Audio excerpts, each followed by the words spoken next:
All right, boys and girls, I'm sorry that I had to cancel our Zoom meeting today, but my children are sick and I will be taking them to the doctor during our Zoom meetings.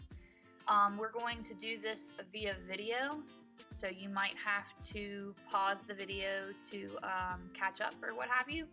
We're starting on page 110 in your reading notebook, or your reading workbook, excuse me. And we're actually going to start with the closed reader habit down here. It says, what setting does the writer describe at the beginning of the story? Underline any text that describes it. Then underline phrases in paragraph 6 that show a different setting. So we want a setting at the beginning of the story and then a different setting in paragraph 6, and we're going to underline those phrases.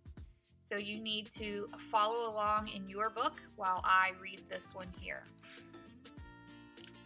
Abby and Eliza sat on a bench in a small garden behind Abby's house. Well, that right there, in Boston, Massachusetts, that entire sentence right there tells us the setting at the beginning. So we're going to underline Abby and Eliza sat on a bench in the small garden behind Abby's house in Boston, Massachusetts. Birds chirped, tree leaves rustled, and the sun shone cheerfully overhead. We are also going to just underline that sentence. Birds chirped, trees rustled, and the sun shone cheerfully overhead. That's all describing the setting. It's all saying what's happening. It's sunny outside. Birds are chirping. Everything's happy. So those first two sentences describe the setting. The two girls were best friends. They usually loved spending time together in the pretty little garden. But this afternoon, they could think of only of the next morning when Eliza and her family would board one of those ships leaving Boston Harbor for Canada. I can't believe you're really going, said Abby. It was March 1776, and the British soldiers in Boston had finally decided to leave, forced out by rebelling colonists who had surrounded the city. Eliza's family had many others like them who had remained loyal to Britain were leaving too. I wish more than anything I could stay, said Eliza, but Father says it won't be safe for us after the British leave. What if we never see each other again, said Abby, her voice starting to break. Just then, Eliza's brother ran up to the gate and called Eliza home for dinner. The girls promised to meet the following day. All right, so here's paragraph 6 where we're supposed to underline a different setting. It was still dark, that's part of the setting. It was still dark when Abby stepped out of the front door. The next morning, that's part of the setting. It tells us when it is. It's not the same day as previously. It's the next morning and it's dark. The girls promised to...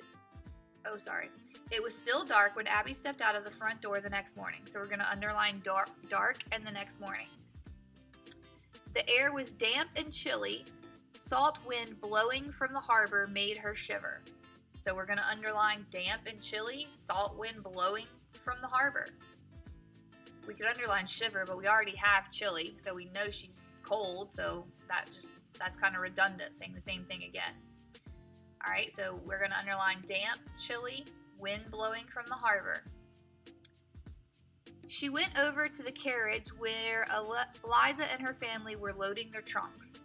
We're going to underline carriage where Eliza and her family were loading the trunks. That sets the scene. It sets the setting. They're about to tell each other goodbye because Eliza is leaving, so they're at the carriage where Eliza's family is putting all their belongings in it. The girls gave each other a hug. Then Eliza told Abby not to worry, that the whole British and colonial armies put together weren't strong enough to keep two best friends apart for good. Abby smiled at Eliza's remark, and she suddenly felt sure that she and Eliza were saying goodbye just for now and not forever. So we did our closed reader habit. You should have underlined everything that I mentioned when I was reading.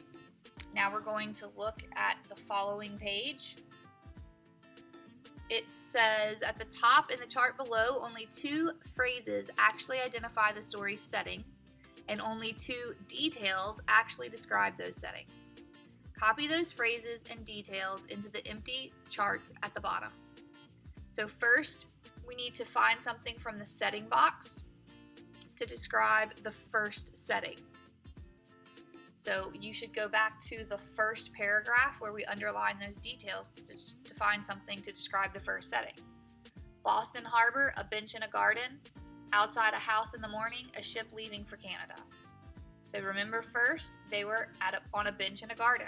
That's what we have underlined in the first two sentences. So you're going to write a bench in the garden as the first setting.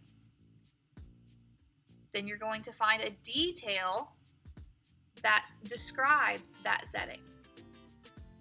The sun shone cheerfully overhead, board one of those ships, called Eliza home for dinner, a chilly salt wind blowing.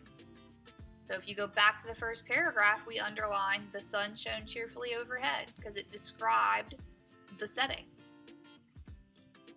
So a bench in the garden goes first, the sun shone cheerfully overhead. The second setting was in paragraph 6. We can't use a bench in a garden again, that was the first setting. So it's either Boston Harbor, outside a house in the morning, or a ship leaving for Canada. And we underlined it was morning, so we're going to put outside a house in the morning. And it said she was stepped out her front door, so if she stepped out her front door, it's obviously outside of a house. So outside a house in the morning describes the second setting. Then we need a detail that's not the sun shone brightly, because we already used that, shone cheerfully, we can't use that one again. So board one of the ships, called Eliza home for dinner, or a chilly salt wind blowing. And what we have underlined in paragraph 6 is a chilly salt wind blowing. So we're going to put on the second setting, outside a house in the morning, and the detail is a chilly salt wind blowing. You can pause the video if you need a moment to write those down. Now we're going to talk about and then write a response on page 113 about what was happening in the paragraphs. So we're going to compare and contrast paragraphs 1 through 4 to paragraph 6, because 1 through 4 all happened outside in the garden, and then paragraph 6 all happened the next morning when they were telling each other goodbye. So we're going to tell how those events in the story were alike and how they were different, and we're going to do that on page 113. You have a chart here to organize your events, and then you have a short response place where you can write down your answers below. So the events in paragraph 1 through 4, they're saying, they're talking about leaving. They're talking about Eliza getting ready to leave. They're outside. And then they get called for dinner by their brother. Or by, whose brother was it? Let's see. Whose brother called him for dinner? Eliza's brother called Eliza home for dinner. All right. The events in paragraph 6, they're outside. They're still talking about leaving. Then they have a moment of happiness at the end when Eliza says, you know, nothing can keep us apart. So now we're going to compare and contrast how those events were similar and how they were different. This hint is very beneficial. It tells you what to do. So it says first describe the events, then tell how they are similar, finally tell how they are different. So first describe the events. This is an example. It's not exactly what you have to put down. It is something that you could put down. But you could say the events in paragraph 1 through 4 are Abby and Eliza talking about Eliza getting ready to leave Boston for Canada. In paragraph 6, the event is Abby and Eliza say goodbye to each other. All right, so I described the events. In paragraphs 1 through 4, they're talking about Eliza getting ready to leave. In paragraph 6, the event is Abby and Eliza saying goodbye to each other. She's actually leaving. First, they're talking about leaving. Now she's actually leaving in paragraph 6. It says, tell how they are similar. So I just described the events in 1 through 4 and the events in 6. Now I'm going to tell how the events are similar. The events are similar in two ways. Both the events in 1 through 6 and the events in 1 through 4 and the events in paragraph 6 both show how Abby and Eliza are interacting with each other. They're talking, they're having a conversation.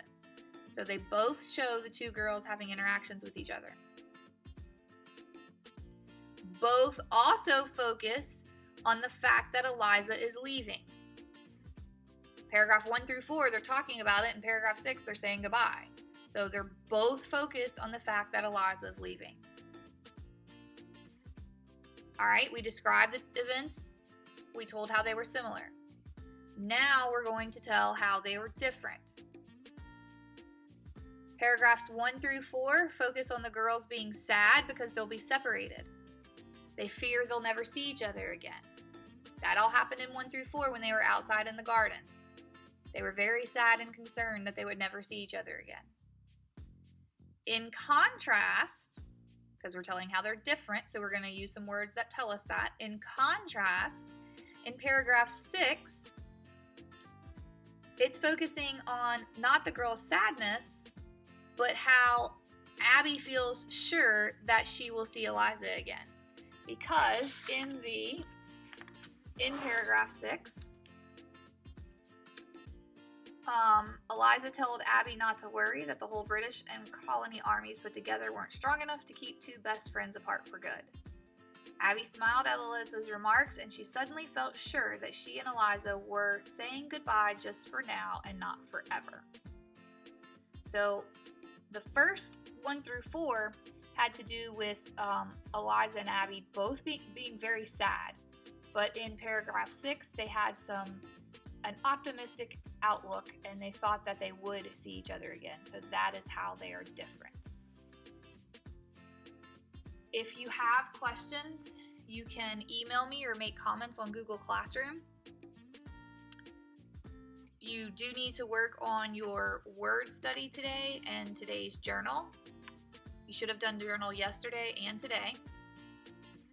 You also need to make sure that you're working on your biome project. I want to see biome projects so that we can make sure that we have some good grades on Friday.